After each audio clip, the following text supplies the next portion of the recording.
All right, welcome to the second session here on hiring, where we talk about predictive index. Predictive index is a survey. We don't call it a test. We call it a survey that shows how someone thinks through an individual experience, how they fit into a team, how they're going to show up to work every day, what attributes they're going to bring to the table. First of all, I'm going to give you a very basic overview of how to read this graph.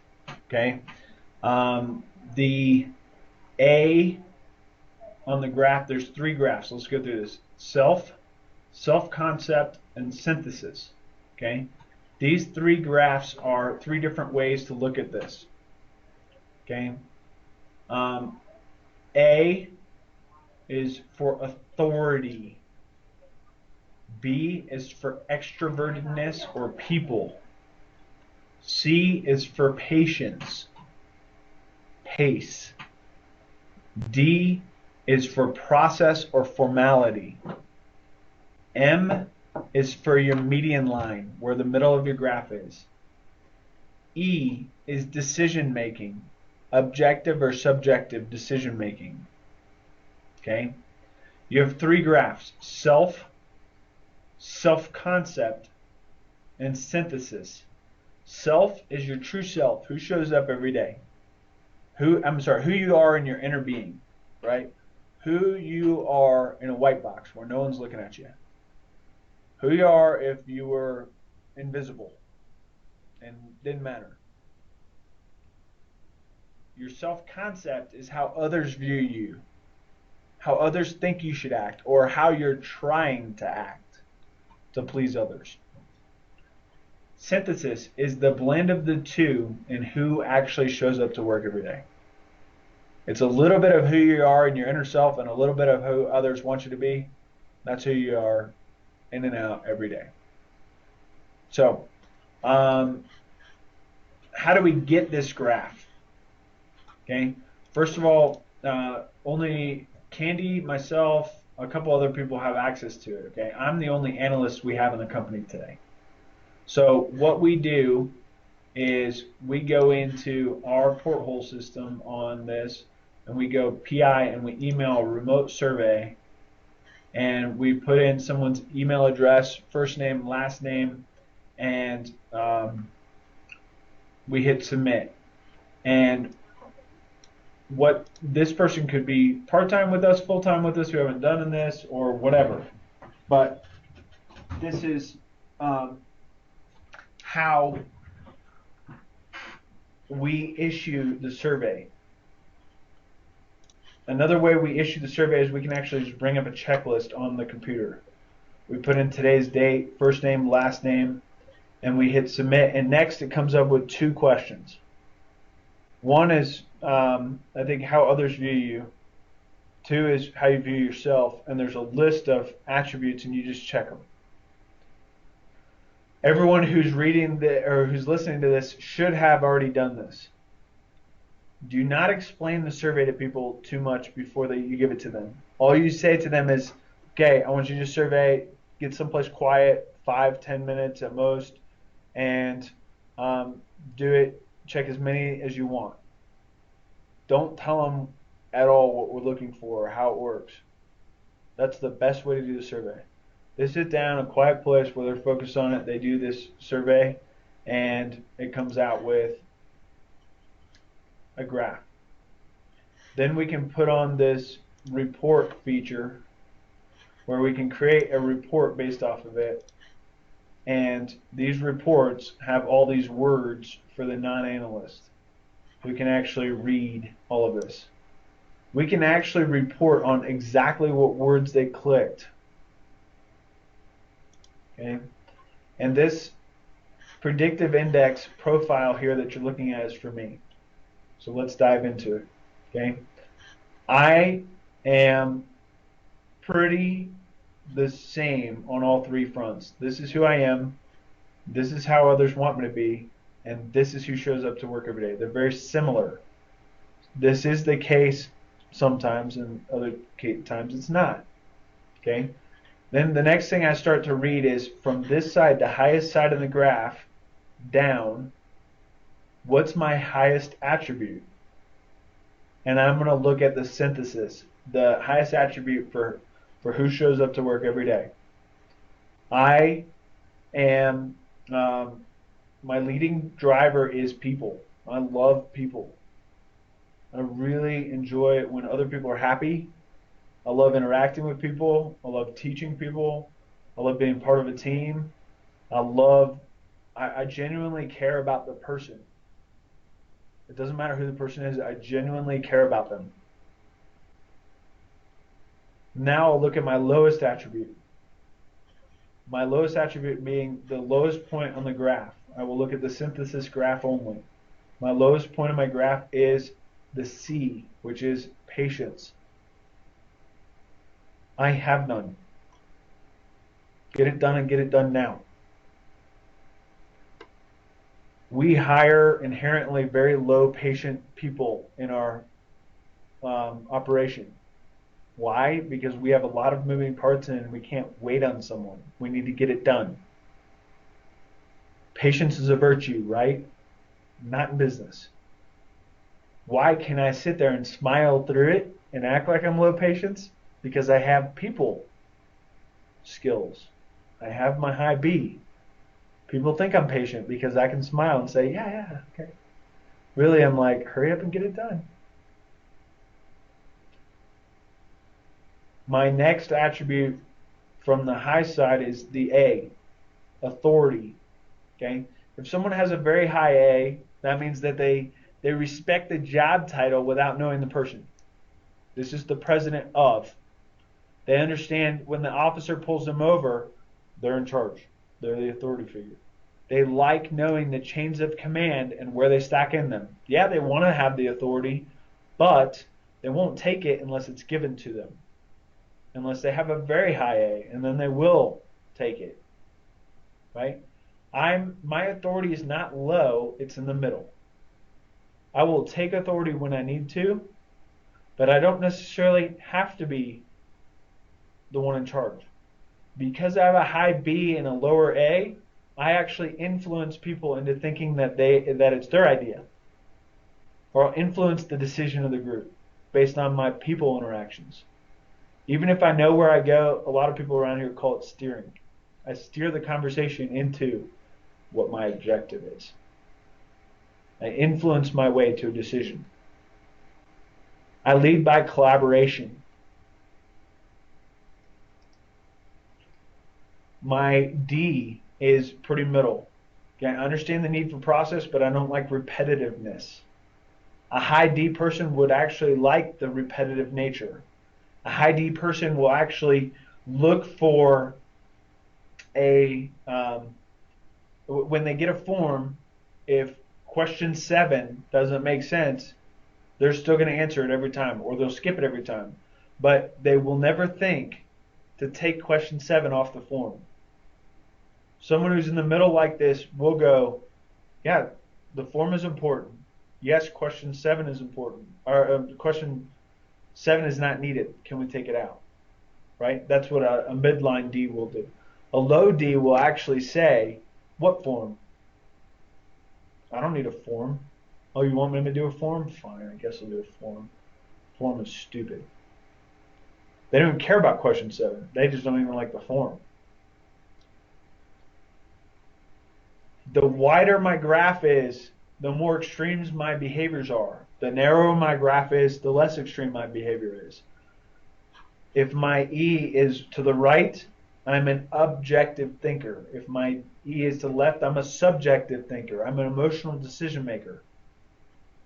Me, I'm on the right-hand side. I personally make decisions more based on facts than emotions. But I'm still in the middle. I'm still within my graph, so I can weigh in the emotion side. But I'm going to put more emphasis on the objective decision. If any one of my features is way out of the middle, that means I feel very strongly about it one way or another. If my E drive is way over here, I'm way too emotional. I cannot make decisions well.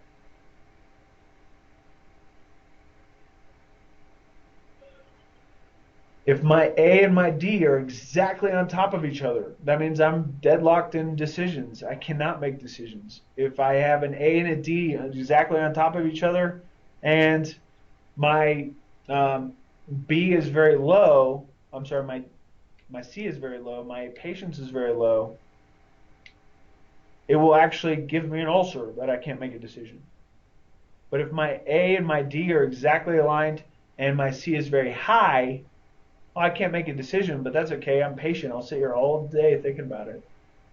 Or I won't even think about it because I don't care. I'm patient.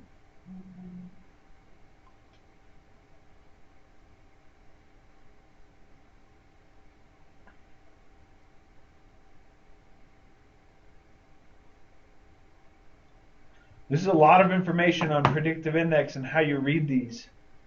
Does anyone want to give me permission to show their predictive index profile? Mind you, this is recorded and I might play fortune teller. You can use mine.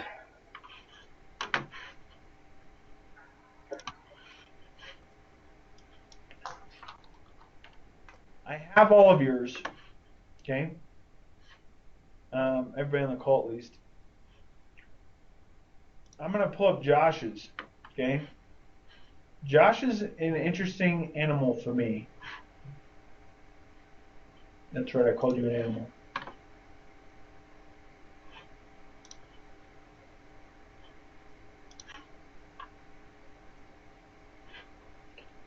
Believe it or not, Josh is an emotional decision maker.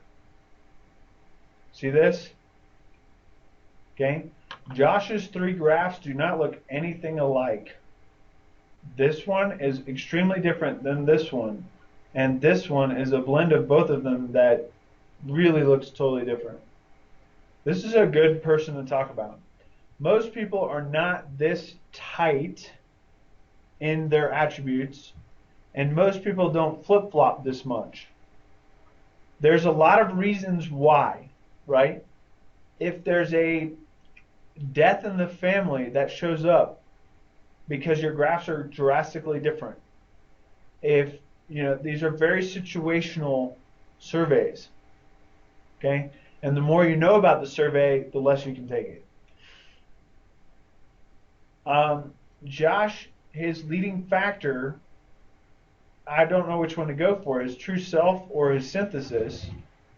I guess I'll go for his synthesis, is people. Josh likes people. But he's so tight on his graph that he likes people, but he can also be by himself. It's not a measure of introverted or extrovertedness. It's a measure of how much you like people. It's different. I often use it as introverts and extroverts, but you have to be careful with that because it's not true. It's often situational. In some situations, Josh can play this role or that role because his graph is tight. I'm not. My graph is spread out. My graphs are consistent, top to bottom. I'm very much the same entity. I like people a lot. Josh, he likes people, but he doesn't have to be around them. I have to be around people. There's a difference between our graphs. Josh doesn't respect somebody just for their title, but he's trying to. And this was in 2013. This was very early when Josh came in to work for us, and I'm sure his graph's much different, right? But you can tell where the arrows line up. If they're straight, if they're bowed this way, then they're motivated. If they're bowed this way, then they're not motivated. They're unhappy in their situation. They're likely to quit their job.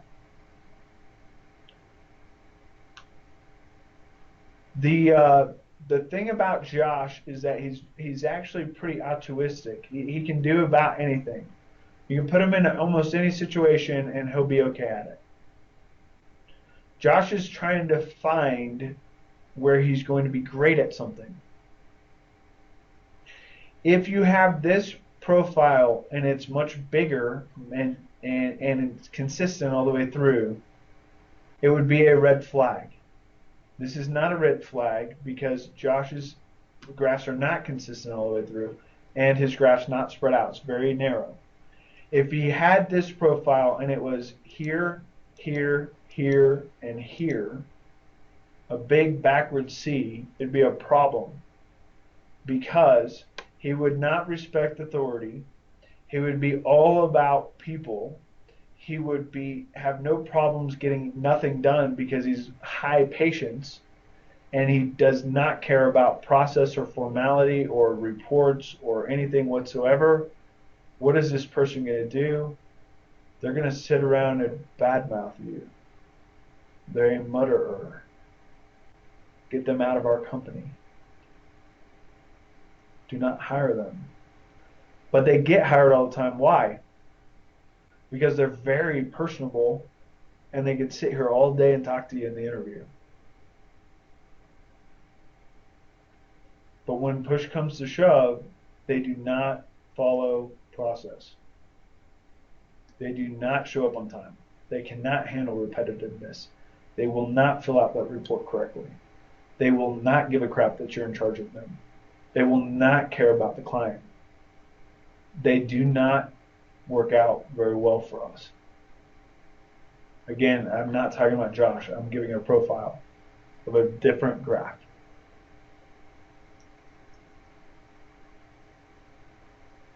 Does it make sense? The biggest thing that I have to say is do not try and read these yourself. If you have not been trained by predictive index in the graphs, then you read the words. And the best way to read the words is to say, here's your printout, highlight the thing you agree with the most and the thing that you disagree with the most, and use them as starting points in the conversation. But trust me, this is accurate. I once had an employee who said, I am not aggressive and angry when called out wrong. And I was like, okay. Yeah, you're right. The report's wrong. I'm sorry. Unbelievable. Okay. The report is right. Don't tell them that. Use it as a starting point. This is where they don't understand what's going on with them. Okay. People can change. But we're not psychologists, so move on if it doesn't work. What happens here is you read these and you highlight lines and you stand on them. If you want a detail-oriented person, it will say, does not focus on details, prefers the general picture. Okay? There are things that you can look for in this. Okay? A over D. When A is higher than the D, that means that they are generalists. When their D is higher than their A, D is higher than his A, D is higher than his A, he's a specialist. He likes to know all about one thing rather than a lot of the little things. Okay? There are many combination of factors that play into generalist versus specialist, introvert versus extrovert, decision-making abilities, and all of these things go into this. But all of those conflicts are written in here, but the report is written in a very positive manner so that you never take anyone off. Does not handle details well, prefers the big picture. That person goes, yeah, I'm a big picture thinker. That's a great thing. You need me. When really you're looking for detail-oriented people, but it's written in a positive manner. He doesn't realize that the computer's putting him down. Okay? What you do with predictive index is you find a pro, okay, for a area manager, and you search the database of applicants that fit that pro. So you've got an area manager pro, which I can't find right now. What do the accountant will know? Okay, here's my accountant pro. I want somebody to respect authority, not be an extrovert. I want somebody who works by themselves in the behind the scenes or is not influenced by people. and is fairly high patience because I want them to do the same thing over and over and over and over again, but not too high patience because I actually want them to get it done. And very process and formality driven because numbers are black and white. Do not make them gray. This is why I chose a pro. 3 or 4 or 5 of us can do pros, and we can combine all of the pros. It's an important thing to do. When there's 5 or 6 people who are going to be interacting with those people, send them all pros, because early on you can say, hey, you want somebody to be an extrovert, I want them to be an introvert. Let's talk about this conflict. Okay? Or I want them to be detail oriented and you want them to be a self-starter. Let's talk about this conflict. Now that we decided on who we want, now we can go look for the person. I can combine the pros and I can manipulate the graph to what we want. Okay? I can combine the pros and say, yeah, but his opinion doesn't matter. Let's throw his pro out and let's go with the rest of our 4 pros. We'll talk to JR about why he's in left field. He doesn't understand what we want this person to be doing. He doesn't get this pro, right? Let's throw his out. I can do that. But once I have a final pro and I know exactly what I want, this pro was created by Jessica, myself, and Patrick, and Candy, and a bunch of others. There's a bunch of pros that have all been combined into this pro. And so this is what we want. Okay? So let me see if I can figure out how to do this. Okay, so the guidelines interviews, this is good. It will actually give me different questions to ask someone. Okay, so these are my 2 candidates I had, Dennis Jones and Kelsey Collins. These are my 2 finalist candidates. So I sent them both PI. They both got their PIs, and I actually can compare Dennis and Kelsey to the pro on file. But I can also download questions that are suggested to me to ask Dennis, and they're behavioral-based questions. Describe a situation when you served as a team member rather than leading the team. Because Dennis had a high A, and I wanted a low A. So they're asking me a behavioral-based question that helps me feel comfortable or decides whether or not this person can play a team member role instead of a team leader role. Because Dennis is a natural leader, but he doesn't have a team to lead right now. Can he handle that? It actually helps me describe what interview questions to ask him.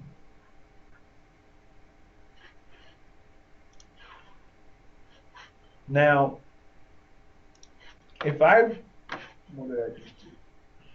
I just closed PI. I'm smart.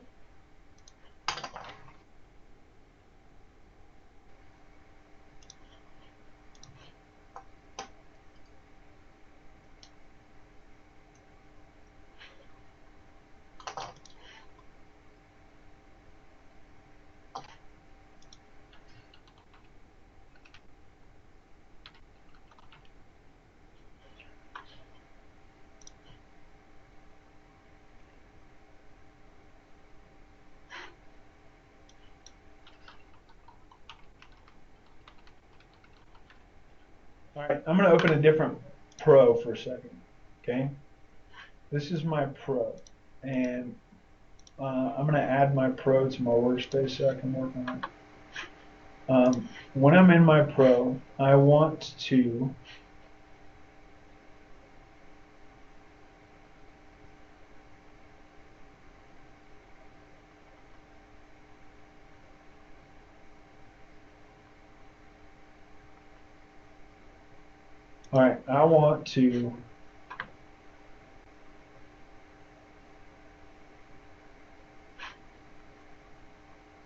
compare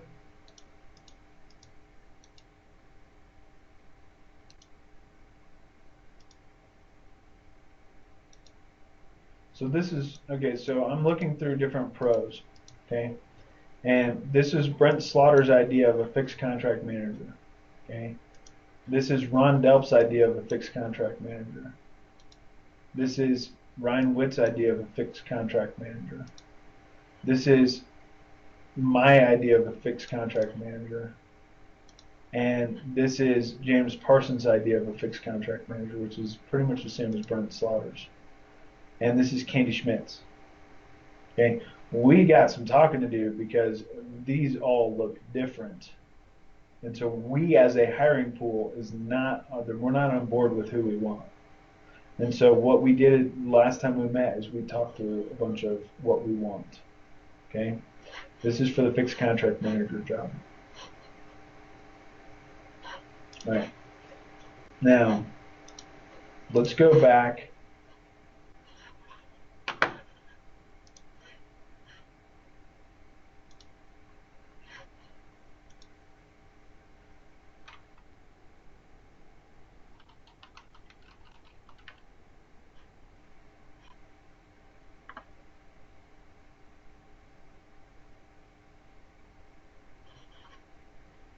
into the fixed contract manager job.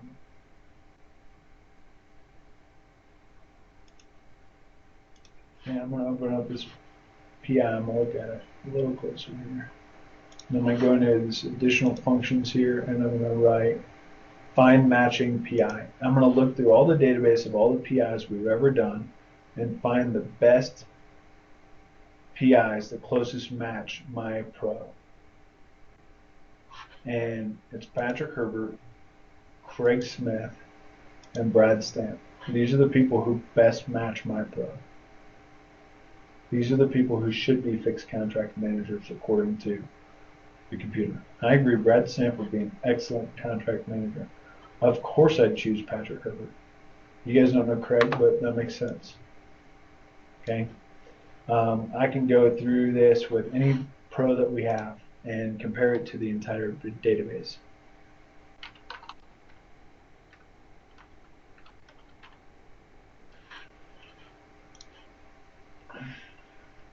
The accountant here, okay?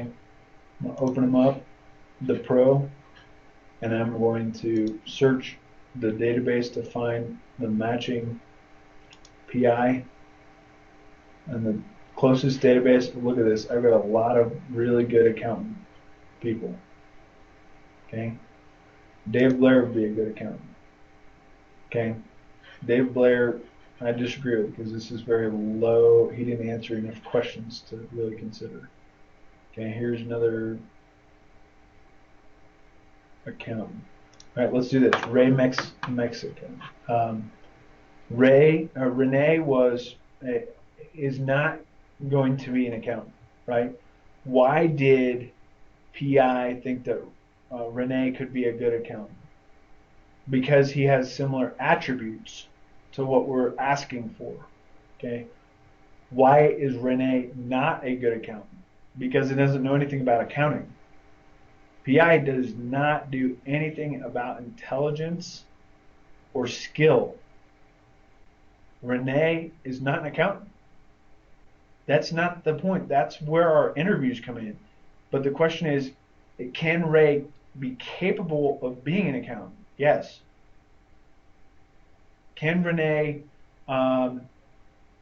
will he show up to work every day and do the same repetitive things that an accountant will do? Yes.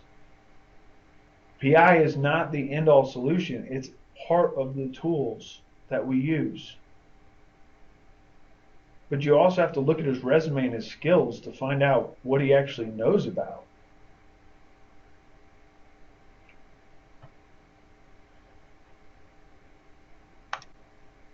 Shannon, same thing. She's not an accountant. She hasn't been trained to be an accountant. She's not going to be an accountant for us. But can she show up to work, handle the repetitiveness, handle the introvertedness? Is she motivated to do her job correctly? Yes. It's not a skill thing. Does that make sense? Questions? Anybody want me to look at theirs?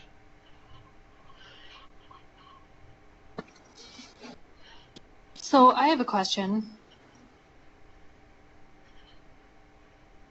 Yeah.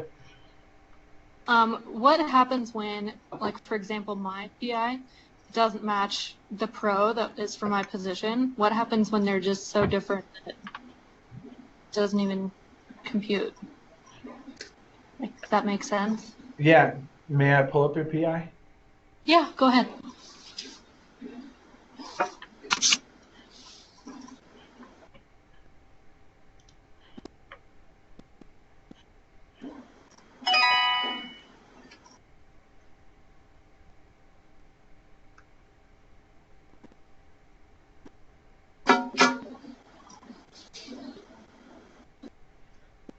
Okay. And then what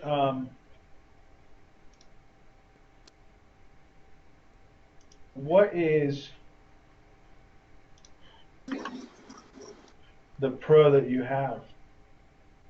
The one that we were looking at it for was for the administrative assistant when I was doing that at the Four Seasons.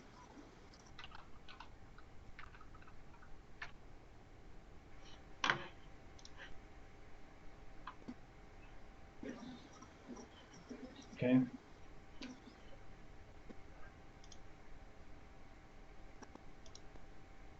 Okay, so first thing I'm doing here, okay, is I see that there's 5 pros on file for admin assistant. So I want to say who did them, right? Who set the job description is my question. Patrick Herbert, okay, well he knows what an admin assistant does. Jim Underwood, who's that? I don't know who that is. Okay, so forget him. Um, Jim Spell, does he know? Probably not. Um, Brady Herbert? Okay, so now I know who this is. This is actually a pro for another company. This isn't even one of our pros. Okay? So this is for a church that we work with in Texas. So we didn't have a pro on file for you.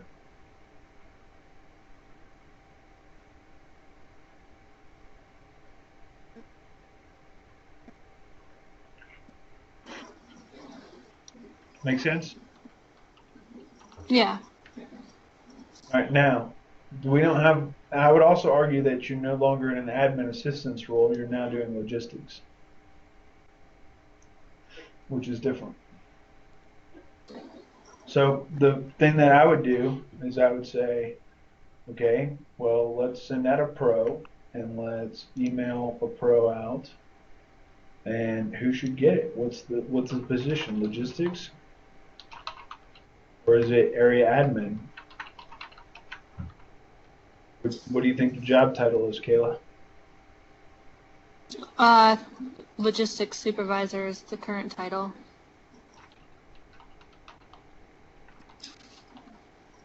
Okay.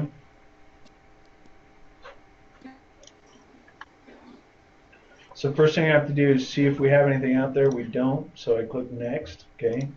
And I'm going to add the job.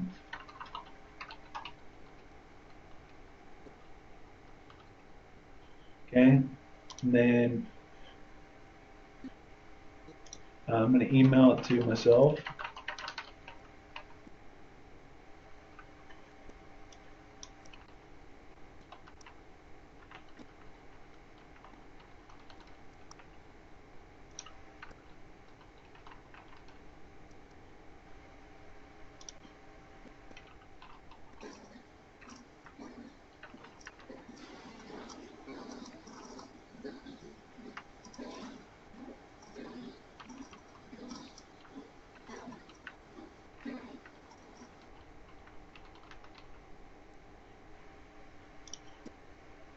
Okay, then I want to email it to somebody else too, right?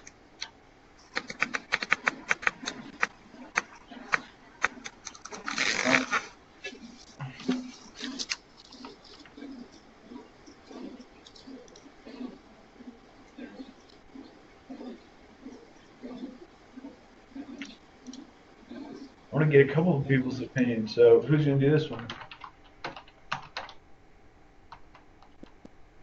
I'll let Kayla do her own. That's how terrible at this I am, right? Kayla, what's your email? Is it Kayla? Yeah. Okay. So there you go. Kayla can help create her own job description. At this point, she's probably the best person to know what she does, right? Who else should we get input from? Brent? Candy? You think Brent's opinion matters? Okay, we'll look. I'm just kidding. Um,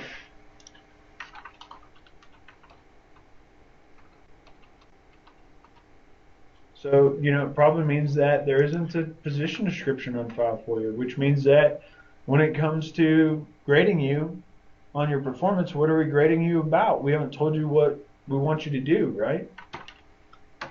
What we're trying to avoid is these kinds of setups where we haven't set the right parameters for somebody to be successful because we haven't given them a pro. We don't know the right person for the job. We haven't given them a job description.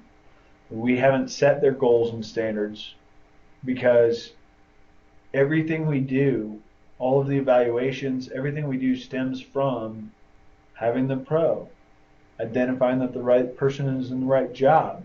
Or we often will hire somebody who we know is not the right fit, but we know where the conflicts are before we start.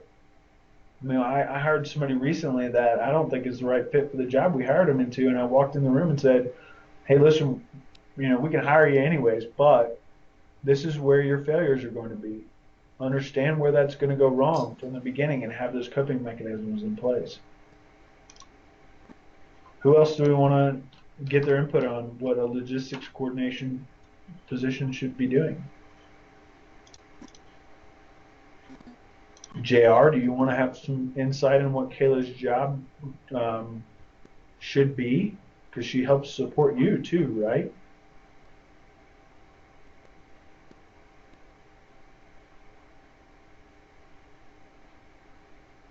She's probably doing something else.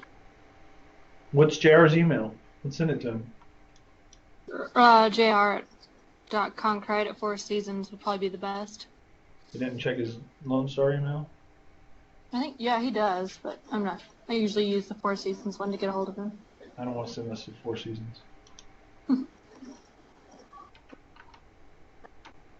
All right, Lone Star, do you know that?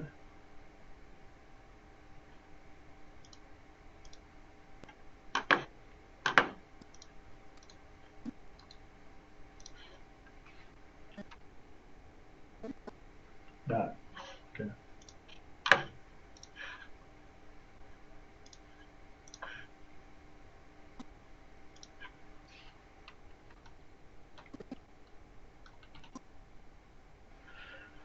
Okay. So when those pros come in, we can talk about them. Let's look at your PI though. Okay. Uh, you don't necessarily respect authority for the fact that they have a title or a badge. You actually want to see what type of person they are before you'll give them your respect or not. You are higher patience. You can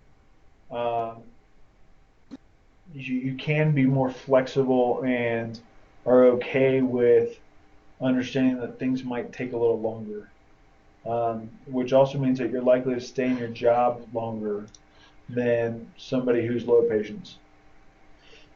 Um, your primary focus is details. In some respects, other respects, it's people, and you flip-flop between those two. You're slightly emotional decision maker, but you're in the middle, so you can actually take the facts into consideration when you're making decisions. Okay, your graph is fairly narrow. You're a fairly consistent person. Sometimes you might not take charge enough for yourself. The self-startership aspect of it, you're much better off when you're coached to be a self-starter or when you're asked to be doing something. If you're not pushed into taking on a new task, you won't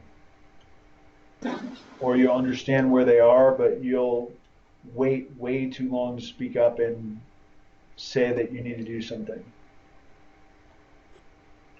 Um,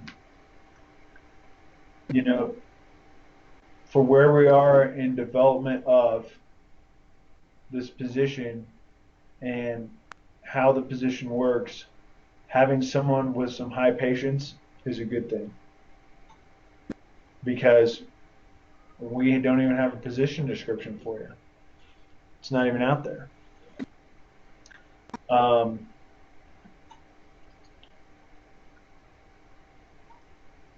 Understanding high details is where you're most successful, and following through on the details and the checklists um,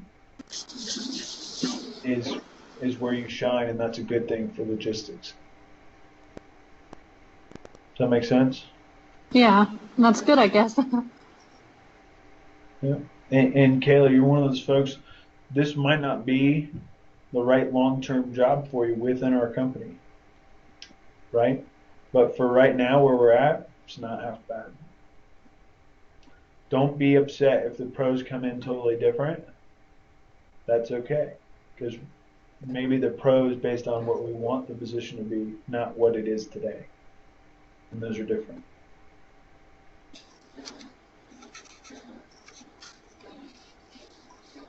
Okay, that makes sense. Any other questions on PI? What we can do is we can actually put people together in teams based on complementing each other.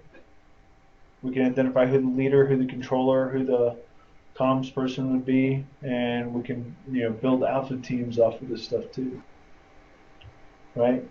We can compare two people and see where they're going to get along and where their conflicts are going to be, or how they, if they know proactively how to interact with each other, you can avoid situations before they happen.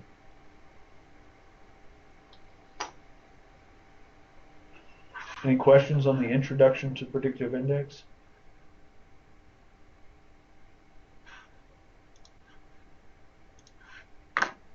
Ask them now. All right. Thank you guys for coming today.